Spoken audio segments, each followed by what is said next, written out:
I've marched with a sign in my hand before, back when I was a concerned citizen, a public servant, not an artist though.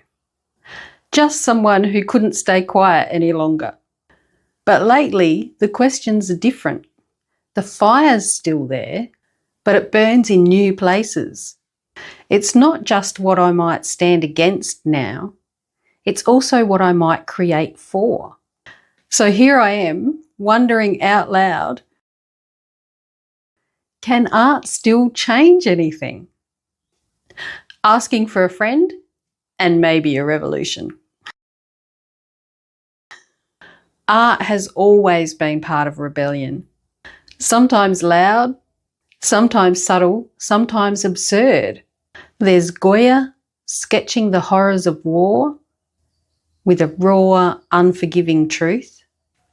The Guerrilla Girls, masked up and banana-armed, slapping the art world with uncomfortable facts. Banksy, probably my absolute favourite, making sarcasm sacred with spray paint. Richard Bell, reminding Australia whose stories we still ignore. And then there's the zine makers, the street muralists, the people who print hope on paper and paste it on poles, because sometimes art goes where words aren't welcome. But not all art protest screams. Some of it whispers. Yarn bombers wrapping trees in warmth and colour. Sidewalk poets scribbling secrets in chalk. Nature altars made from leaves and grief. Little zines tucked into library books or handed out at cafes. These are soft rebellions. They don't demand attention. They invite it. And honestly, that kind of protest makes more sense to me right now.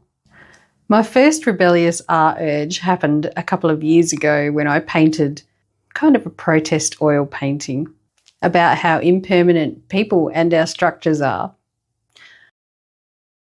But recently, I've had another urge, and this rebellious urge came after a storm.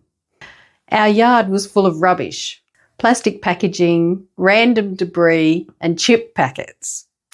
And something in me said, what if instead of getting mad, I painted with this?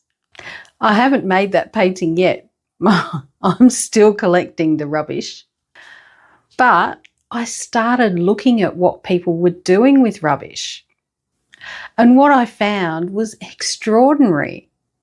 There's an organisation called Washed Ashore, building giant sea creatures from ocean plastic. And they're amazing.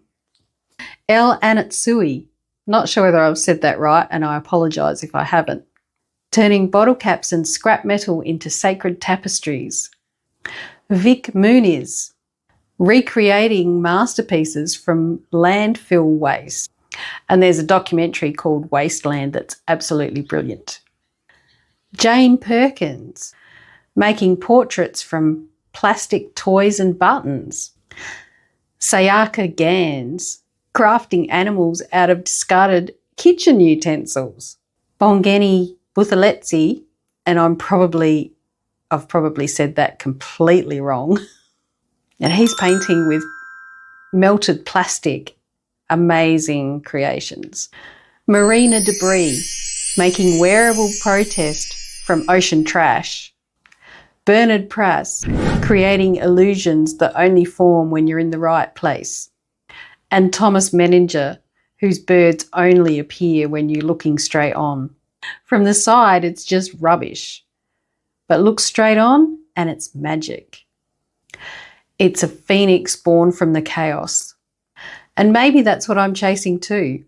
Not slogans, not certainty, just seeing things differently and helping others do the same. I don't want to copy what others are doing. I want to find what my protest looks like, what my art wants to say if I listen closely enough. Maybe it's zines. Maybe it's community collaborations. Maybe it's that rubbish painting I'm still working towards. Or maybe I'll create work with causes and people I care about. If I'm going to speak, I want to mean it.